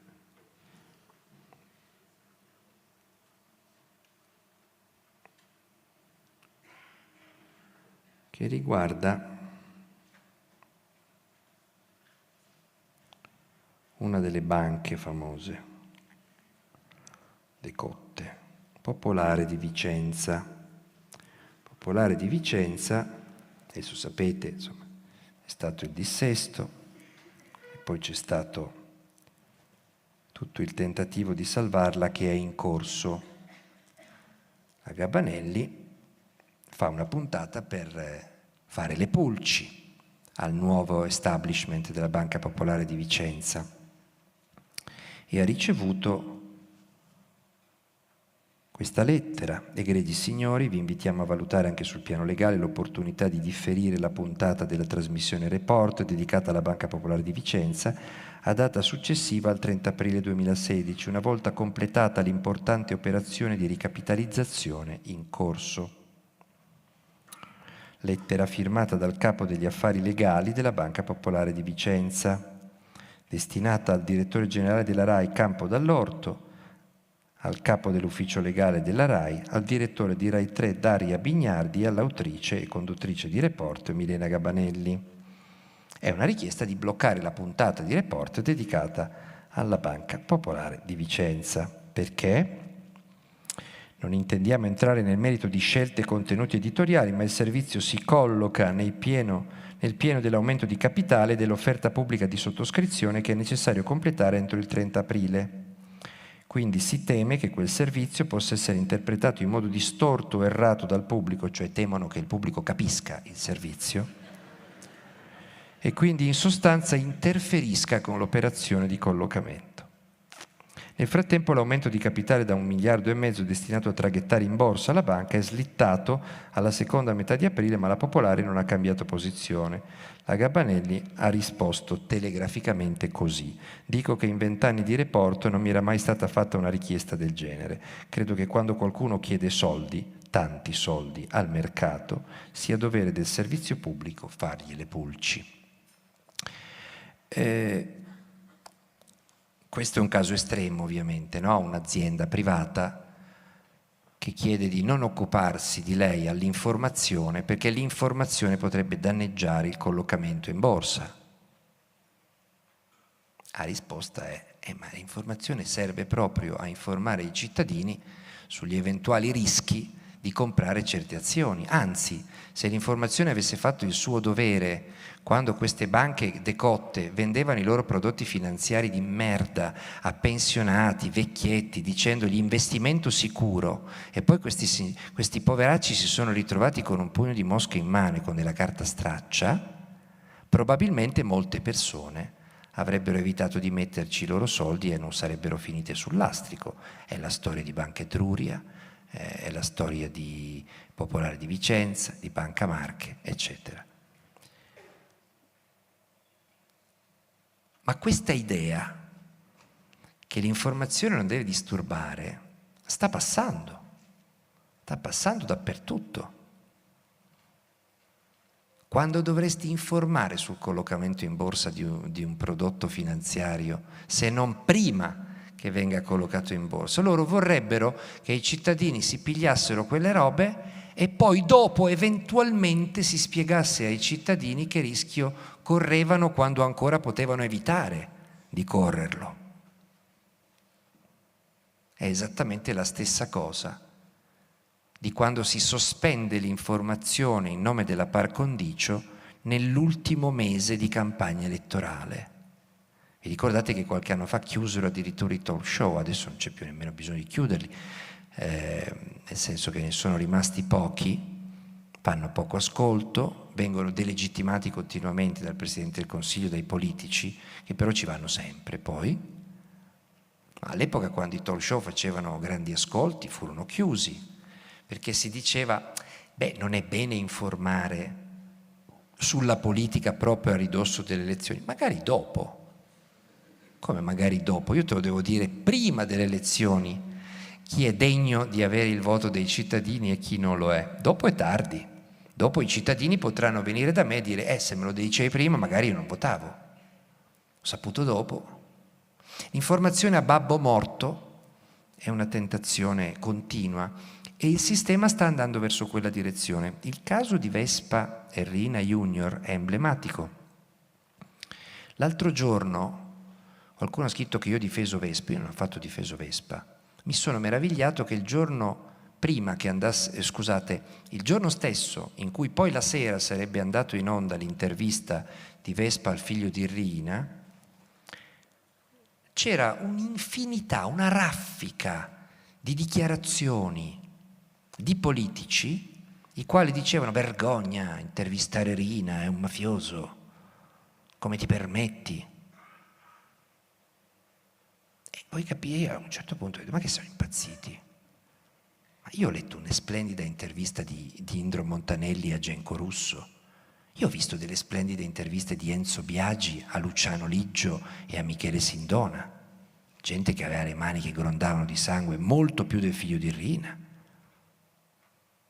Ci sono stati giornalisti che hanno intervistato Hitler, ci sono giornalisti che hanno intervistato Mussolini, ci sono giornalisti che hanno intervistato fior di criminali.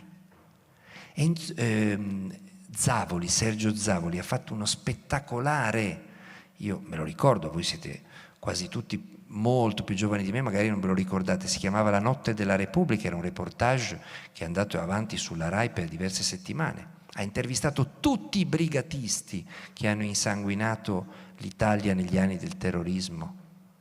Certo, chi se li vedeva in televisione ed aveva avuto dei parenti uccisi ci rimaneva male. Quindi io sono perfettamente d'accordo sul fatto che le vittime della mafia hanno il diritto, anzi il dovere, di essere schifati nel vedere in televisione il figlio di Riina. Ed è meglio che non lo vedano. Ma non esiste che qualche politico può decidere addirittura chi deve essere intervistato e chi no. Ma chi l'ha detto che i cattivi non si intervistano? I cattivi, quando vengono ben intervistati con le domande giuste, sono molto più interessanti dei buoni. Perché? Perché di solito i buoni hanno meno cose interessanti da raccontare dei cattivi. E sarà cinico dirlo. Voi tra un'intervista a Hitler e un'intervista a Madre Teresa di Calcutta, che cosa vi leggereste prima? Io sarò un pervertito, ma subito Hitler, se le domande sono quelle giuste. Invece i politici hanno deciso che non andava intervistato. Allora io ho fatto un pezzo per dire, aspettiamo, vediamo, magari Vespa ci sorprende. E una volta nella vita fa le domande. È vero che mancando l'abitudine può essere che non gli vengano, però metti caso, a parte che il plastico stavolta lo portava Riina e quindi era interessante già per questo. Invece hanno deciso prima di vedere la trasmissione che la trasmissione faceva schifo. E dopo la trasmissione, pochi hanno giudicato il comportamento di Vespa e la qualità dell'intervista. La Maggioni è andata davanti alla commissione di vigilanza e ha detto: non c'è dubbio, quello intervistato era un mafioso. Ah però, chi l'avrebbe mai detto? Ci voleva il presidente della Rai per fare una scoperta del genere. Pure Luciano Liggio era un mafioso ed è andato in onda sulla Rai intervistato da Enzo Biagi. E alla fine la gente ha capito chi era Luciano Liggio, Perché lo scopo dell'intervista è questo, non è uccidere l'intervistato e non è neanche fargli uno spot. Lo scopo è far capire alla gente chi è Luciano Liggio. Dopodiché, se lo conosci lo eviti, ma lo devi conoscere.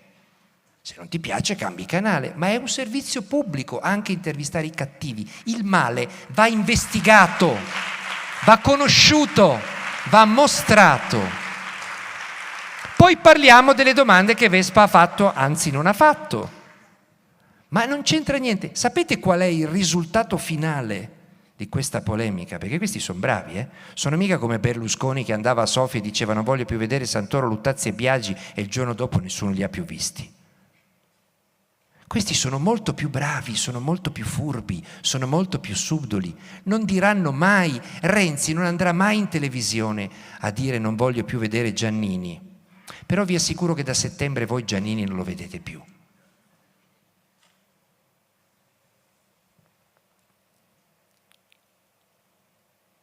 Ha fatto una riforma della RAI dove ha mantenuto intatta la legge Gasparri, no? Quella brutta legge su cui abbiamo fatto tanti girotondi, tante cose, quella brutta legge che era brutta finché c'era Berlusconi.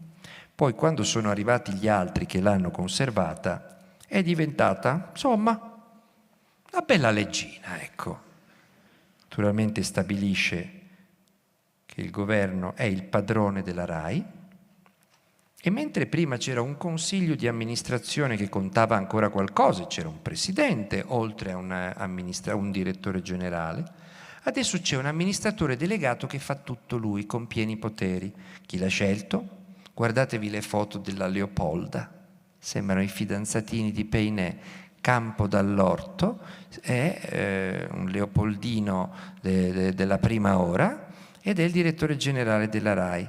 E non bastava ancora avere preso il pieno potere, non bastava ancora avere nominato direttore di Rai 1 il vice di Leone, quindi stessa roba, direttore di Rai 2 la fondatrice di Magnolia insieme a Giorgio Gori, altro leopoldino, amico di Renzi che fa il sindaco di Bergamo adesso, e a direttore di Rai 3 Daria Bignardi, moglie di un giornalista che quando vede Renzi lo saluta ciao capo. Non bastava ancora questo. Ieri, con la scusa del caso Vespa, hanno annunciato che d'ora in poi ci sarà un controllo del direttore generale sui contenuti dei singoli programmi, scavalcando le autonomie dei direttori di rete, dei capistruttura, dei responsabili dei processi, dei programmi, eccetera, eccetera. Questo hanno stabilito ieri. Quindi, per il fatto che Vespa, cioè l'uomo più obbediente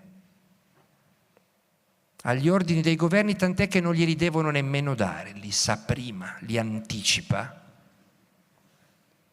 hanno deciso di dare gli ordini a quei pochi che ancora non obbediscono. Io lo trovo il delitto perfetto. Quindi, questo vale per la televisione e per i giornali, è appena successa una cosa che c'entra molto col caso Gabanelli. Una candidata di Roma, non mi interessa di che partito, ha detto che se diventasse sindaco di Roma cambierebbe i vertici dell'ACEA, e cioè la società municipalizzata che si occupa di acqua e energia. Tutti i candidati a sindaco di Roma dovrebbero dire che cosa intendono fare delle municipalizzate. Lei l'ha fatto. Sulla prima pagina del Messaggero è uscito un titolo che diceva: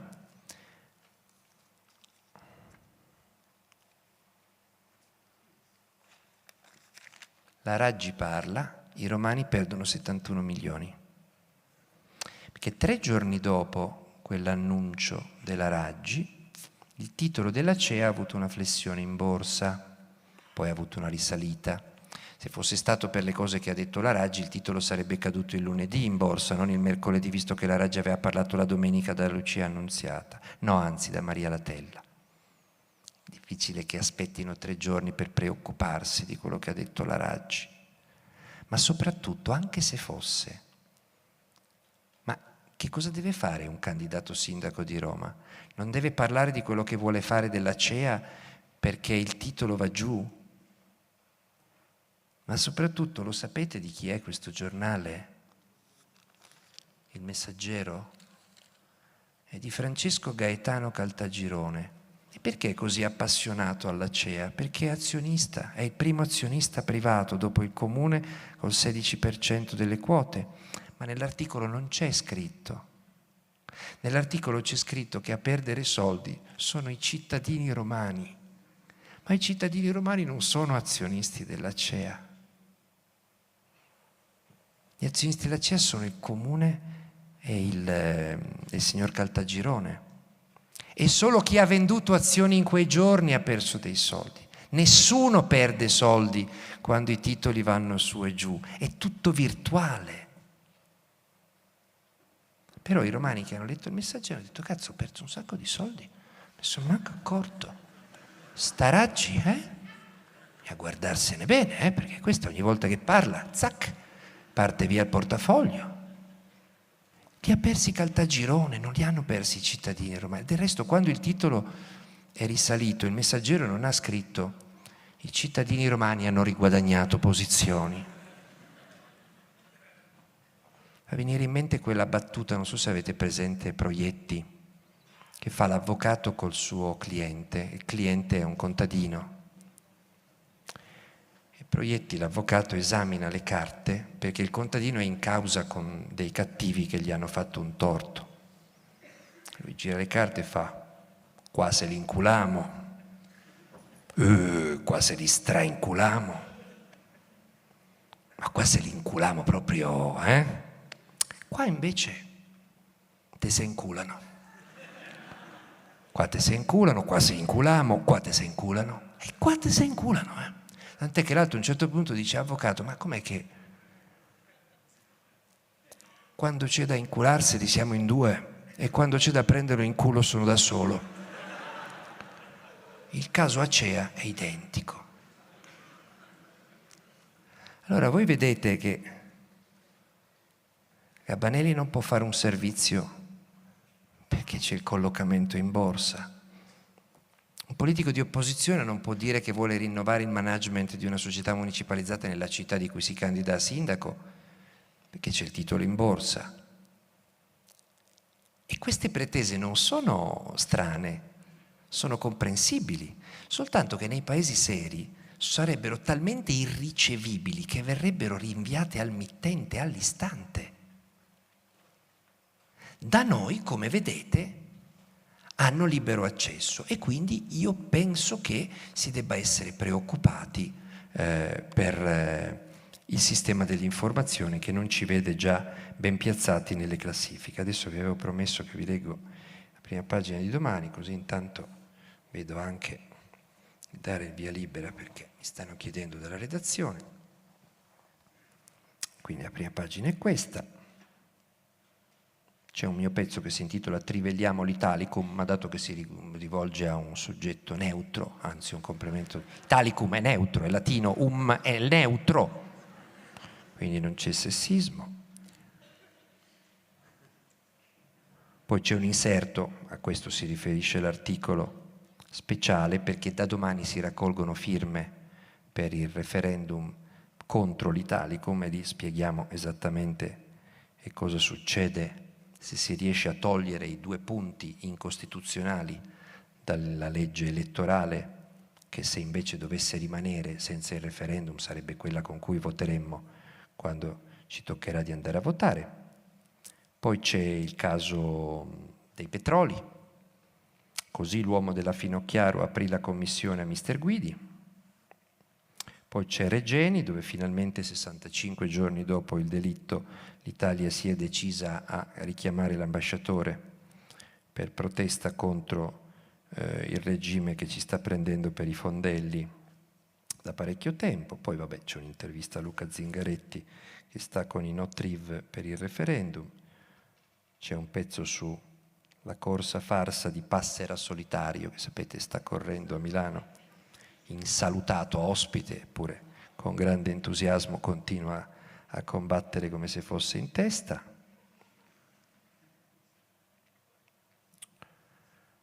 poi c'è una vignetta di Vauro.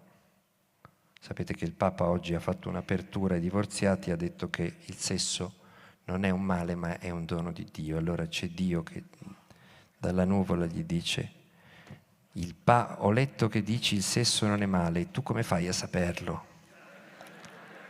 E il Papa risponde: ti giuro solo per sentito dire.